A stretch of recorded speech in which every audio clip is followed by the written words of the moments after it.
जय श्री कृष्णा। राधे राधे भक्तों, स्वागत है आप सभी का आपके अपने चैनल श्री किशोरी दासी में।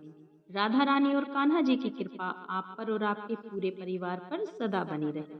तो भक्तों, आज की इस वीडियो में हम आपको आंवला एकादशी के बारे में जानकारी देने वाले हैं। पूरे वर्ष में 24 एकादशी आती हैं, लेकिन जिस साल अधिक मास यानी पुरुषोत्तम मास आता है, उस वर्ष 2 अधिक एकादशी हो जाती हैं, यानी कुल मिलाकर 26 एकादशी आती हैं। प्रत्येक महीने में 2 बार एकादशी तिथि आती है।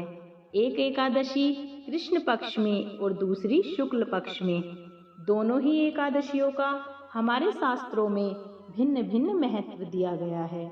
एकादशी का व्रत सबसे बड़ा व्रत माना जाता है तथा भगवान श्री लक्ष्मी नारायण जी का सबसे प्रिय व्रत है। एकादशी का व्रत करने से जन्म जन्मांतर के सभी पाप नष्ट हो जाते हैं और सभी शारीरिक या भौतिक सुखों की प्राप्ति होती है। भक्तों, आमल की एकादशी को आंवला एकादशी भी कहते हैं और उसे रंग भरी एकादशी भी कहते हैं। यह एक ऐसा दिन है जिस दिन भगवान विष्णु के अलावा भगवान शिव और माता पार्वती की भी पूजा की जाती है।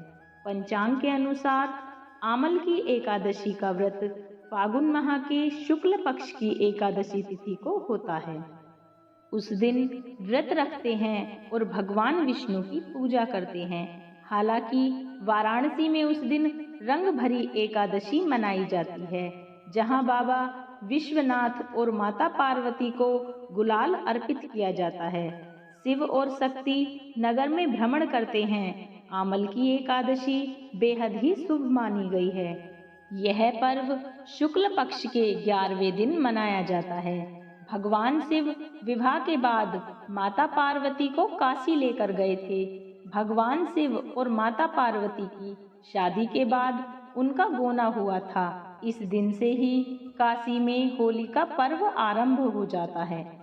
पद्म पुराण के अनुसार आंवले का वृक्ष भगवान विष्णु को अत्यंत ही प्रिय होता है। आंवले के वृक्ष में श्री हरि और माता लक्ष्मी जी का वास होता है। इस दिन आंवले का उबटन, आंवले के जल से स्नान, आंवला पूजन और आंवले का भोजन और आंवले का दान करने का विधान है। आज के दिन भगवान विष्णु जी के साथ साथ भगवान भोलेनाथ की पूजा करने का भी विधान है।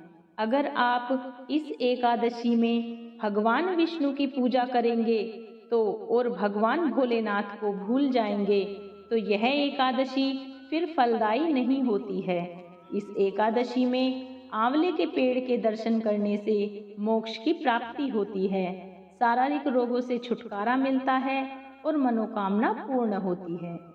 भगवान विष्णु के मुख से आंवले के वृक्ष की उत्पत्ति हुई थी, इसीलिए आंवले को देव वृक्ष माना गया है। इसलिए इस एकादशी में आंवले का ही भोग लगाना चाहिए, आंवले के जल से ही स्नान करना चाहिए, आंवले के वृक्ष के नीचे पूजा करनी चाहिए। भगवान शिव को भी आंवला अर्पित करें और भगवान विष्णु के साथ माता लक्ष्मी जी की भी पूजा अवश्य करें। आंवला एकादशी पर आप एक आंवले के वृक्ष का दान करें या एक आंवले के वृक्ष का रोपण करें। ऐसा करने से आपको बहुत ज्यादा श्रेष्ठ फल की प्राप्ति होगी। तो आइए जानते हैं साल 2024 में कब है आमल की या रंग भरी एकादशी। इस बार फागुन माह के शुक्ल पक्ष की आंवला एकादशी प्रारंभ होगी 20 मार्च को 12:21 से। एकादशी तिथि का समापन 21 मार्च को 2:22 पर होगा। उदया तिथि के आधार पर आमल की एकादशी का व्रत 20 मार्च को रखा जाएगा। एकादशी व्रत का पारण समय 21 मार्च दिन गुरुवार को किया जाएगा। उस दिन हरिवासर सुबह 8:58 पर खत्म होगा और पारण समय दोपहर 1:41 से शाम 4:07 तक रहेगा। एकादशी व्रत का जब पारण किया जाता है तो उस समय ब्राह्मण को दान अवश्य ही करना चाहिए। ब्राह्मण को भोजन करवाना चाहिए। अगर आप भोजन नहीं करवा पाते हैं तो ब्राह्मण के निमित्त आटा, दाल, चावल आदि ये वस्तुएं भी दान कर सकते हैं और ऐसा करके आप व्रत का पूरा फल प्राप्त कर सकते हैं। ध्यान रखें, एकादशी व्रत का पारण आप शुद्ध सात्विक भोजन से ही करें। किसी भी परिस्थिति में आप लहसुन, प्याज, तामसिक वस्तुएं, मांस, मदिरा आदि का सेवन ना करें। 3 दिनों तक नियमों का पालन किया जाता है। दशमी के दिन एक समय सात्विक भोजन करें। कैसी भी परिस्थिति में चावल का उपयोग ना करें। दशमी के दिन आप तुलसी माता से आज्ञा लेकर तुलसी पत्र तोड़कर रख सकते हैं।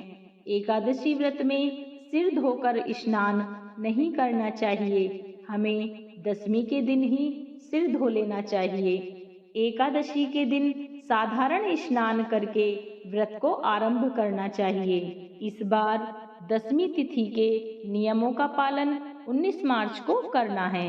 इस दिन विष्णु जी के मंदिर में दीपदान करना बहुत ही शुभ माना जाता है। भगवान विष्णु जी को भोग अर्पित करें तो तुलसी पत्र अवश्य ही डाल लें। यदि आप इस तरह व्रत को पूर्ण करते हैं तो आपकी समस्त मनोकामनाएं भगवान विष्णु और माता लक्ष्मी अवश्य ही पूर्ण करते हैं। एकादशी के व्रत में तुलसी पूजन अवश्य ही करना चाहिए। जैसे एकादशी में सुबह के समय पूजा अर्चना की जाती है, ठीक उसी तरह शाम के समय में भी पूजा करना अनिवार्य होता है और रात्रि में जागरण करना चाहिए, क्योंकि शास्त्रों के अनुसार रात्रि में जागरण करने से एकादशी व्रत का पूर्ण फल प्राप्त होता है। तो भक्तों, यह थी एकादशी व्रत की जानकारी।